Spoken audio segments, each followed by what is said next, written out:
संघर्ष से सफलता की कहानी स्वयं चयनित अधिकारियों की जुबानी। और इस समय मेरे सामने उपस्थित हैं सुरभि जैन मैम, जिनका एमपीपीएससी 2022 में डिप्टी कलेक्टर के पद पर चयन हुआ है। मैडम बम्होरी छतरपुर से आती। मैम, आपको बहुत सारी शुभकामनाएं। Thank you sir. जब डिप्टी कलेक्टर में नाम आया, हर एक भावी अधिकारी का एक सपना होता है कि वो अधिकारी बने तो डिप्टी कलेक्टर बने, यदि एमपीपीएससी की तैयारी कर रहे हैं। जब आपका नाम आया तो सबसे पहले किसको आपने बताया?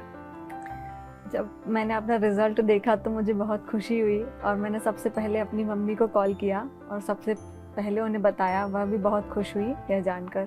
चलिए, इसलिए कहा गया कि कामयाबी से ये ऊंचाइयां आपको मुबारक, मेहनत से ये सच्चाइयां आपको मुबारक, एमपीपीएससी में चयनित होकर आपको एक ये नई जिम्मेदारियां मुबारक।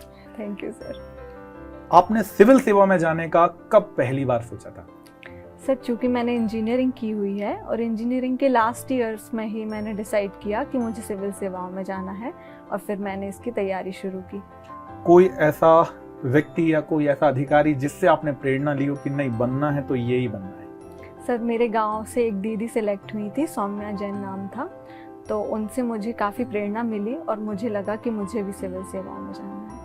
एमपीपीएससी 3 चरणों में होता है। प्रीलिम्स के लिए ऐसी चीज विद्यार्थियों को जरूर बताएं कि वो डिप्टी कलेक्टर बन जाए जो आपने अपनाई थी।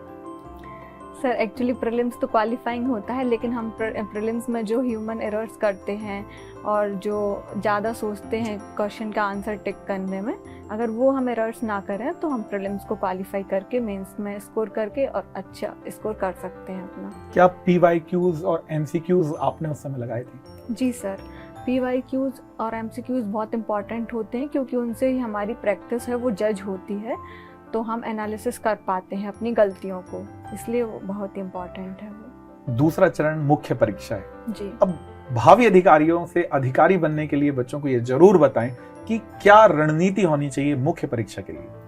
सर, मुख्य परीक्षा ही हमारा मतलब मेन फोकस होना चाहिए क्योंकि मुख्य परीक्षा में हमारी आंसर राइटिंग स्किल्स और जो हमारा कंटेंट है उसके थ्रू हम ज़्यादा से ज़्यादा मार्क्स गेन कर सकते हैं। तो हमें जो सिलेबस है, सिलेबस को फुल्ली कवर करके उसके नोट्स बना के उनका प्रॉपर रिवीजन करके और टेस्ट सीरीज वगैरह ज्वाइन करके अपनी प्रैक्टिस करनी चाहिए ताकि हम उसमें ज़्यादा स्कोर कर सकें। सिलेबस बहुत लेंथी है, इस सिलेबस को कैसा शॉर्ट किया आपने कि आप डिप्टी कलेक्टर बने? सर, सिलेबस के तो पहले मैंने नोट्स बनाए थे, उसके बाद फिर मैंने उसके सिनॉप्सिस भी बनाए और उनका बार बार रिवीजन किया, तो ऐसे मैंने कवर किया। क्या आपने बीच में फ्लो चार्ट, चित्र का भी, डायग्राम्स का भी यूज किया था? जी सर, बिल्कुल। फ्लो चार्ट्स का, डायग्राम्स का और जो इन्फॉर्मेशन डेटा है, रिपोर्ट्स वगैरह, वो सारे हमने अपने आंसर्स में। मैंने आंसर में करंट स्टैटिस्टिक्स, करंट एग्जांपल भी लिखने चाहिए? जी सर, बिल्कुल। वही हमारे मार्क्स ज़्यादा से ज़्यादा गेन करने में इम्पोर्टेंट है। तीसरा चरण आ जाता है इंटरव्यू। जी। इंटरव्यू का नाम सुनते ही जो भी उस समय इंटरव्यू देने वाले होते हैं सबके पसीने आने लगते हैं। क्या करें कि इंटरव्यू में अच्छे अंक आए? सर, इंटरव्यू में सबसे पहले तो हमें कॉन्फिडेंस रखना है और जो भी हमारा डेफ है उसको अच्छे से कवर करके, और जो भी करंट अफेयर्स चल रहा है या फिर सब्जेक्ट के बेसिक्स हैं उनको अच्छे से थोड़ा प्रिपेयर कर सके, हम इंटरव्यू में भी अच्छे मार्क्स गेन कर सकते हैं। ये आपने एमपीपीएससी का ये कौन सा आपका अटेम्प्ट था? सर, ये मेरा 5th अटेम्प्ट था। मैंने 2018 का मेंस दिया हुआ था जिसमें मेरा सिलेक्शन नहीं हो पाया था। 19-20 में मेरा प्रीलिम्स नहीं हो पाया था। 2021 में मेरा सब रजिस्ट्रार में चयन हुआ। उसके बाद 22 में मुझे डिप्टी कलेक्टर की पोस्ट मिली। क्योंकि आपने एक लंबी जर्नी एमपीपीएससी में बिताई है जी, तो इस दौरान जब आप तैयारी करती थी तो सबसे कठिन चुनौतियां क्या आपको लगती थी? सर, चूँकि ये काफ़ी लंबी ड्यूरेशन थी तो सबसे ज़्यादा चुनौती थी खुद को हैंडल करना और धैर्य रखना इतने लंबे समय तक। तो वही है सर, मुझे लगता है कि धैर्य रखना एक बड़ी चुनौती है इतने लंबे समय तक। जिस दिन रिजल्ट आने वाला था जी, उस दिन बड़ी धड़कनें तेज होती हैं, बीपी, शुगर सब ऊपर नीचे होने लगता है। तो आखिरकार जब परिणाम आने वाला था तब आप अपनी मानसिक स्थिति को किस प्रकार से देख रही थी? सर, चूँकि हम लोगों को पता ही नहीं था कि हम लोग का रिजल्ट आना है और वो तो कोइंसिडेंटली कुछ टाइम बाद आना था रिजल्ट, लेकिन जल्दी आ गया था, तो मतलब ऐसा पता नहीं चला कि कैसे, लेकिन उसके लिए भी प्रिपेयर पहले से होते हैं कि रिजल्ट आना है, हमने तैयारी की है तो हमारा रिजल्ट अच्छा ही होगा, तो खुद पे भरोसा रखना जरूरी है। क्या एमपीपीएससी शॉर्ट टर्म में निकाली जा सकती है, शॉर्ट ड्यूरेशन के दौरान? सर अगर अच्छी तैयारी की जाए लगभग 1 साल का समय तो लगेगा ही, लेकिन अगर प्रॉपर स्ट्रेटजी से इसकी तैयारी की जाए तो 1-2 साल में हो सकता है। आजकल सोशल मीडिया का जमाना है, जी। तो क्या आप भी उन सोशल मीडिया में लिप्त थे और कैसे उसका टाइम मैनेज करते थे? मैं तो सोशल मीडिया नहीं चलाती थी ज़्यादा, और क्योंकि मतलब मेरा सिलेक्शन नहीं हुआ तो मैंने तैयारी पर ही ज़्यादा फोकस किया।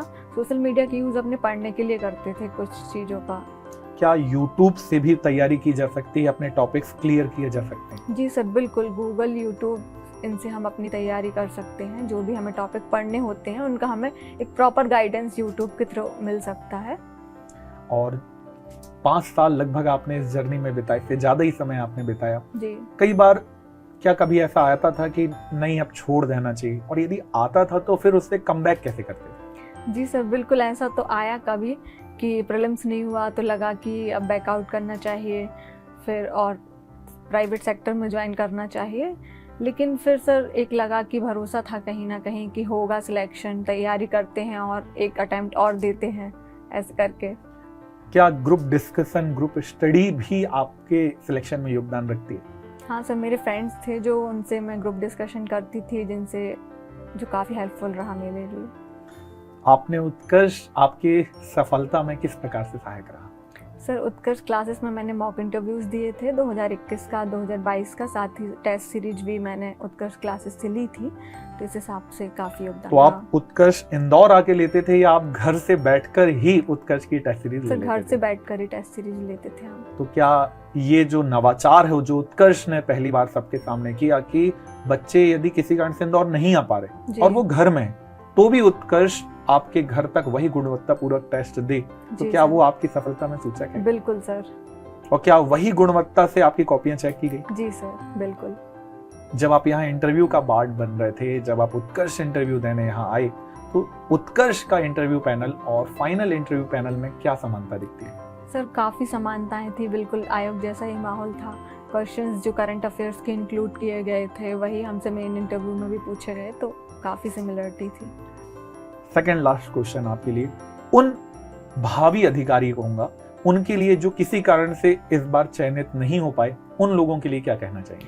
सर मैं बिल्कुल यही कहना चाहूँगी कि उन्हें बिल्कुल धैर्य रखें, वो एक ना एक दिन उनका सिलेक्शन ज़रूर होगा। काफ़ी समय ऐसा आता है जब हमारा नहीं हो पाता सिलेक्शन, लेकिन हमें बिल्कुल भी घबराने की ज़रूरत नहीं है। आगे बहुत अच्छा समय आएगा, तो पेशेंस रखें और अपनी तैयारी करते रहें। आखिरी क्वेश्चन, उन विद्यार्थियों के लिए जो अभी प्रीलिम्स देने वाले जी। और मुख्य परीक्षा देंगे, उनके लिए क्या टिप्स देना चाहेंगे? बस बिल्कुल प्रीलिम्स में बिल्कुल भी ऐसी कोई गलतियाँ नहीं करनी, ह्यूमन एरर्स नहीं करनी, पेशेंस रखना है और बिल्कुल फ्री माइंड से पेपर देना है, तो प्रीलिम्स बिल्कुल क्वालिफाई होगा। बिल्कुल सही। ये था सुरभि मैडम के साथ संघर्ष से सफलता की कहानी, स्वयं चयनित अधिकारी की जुबानी।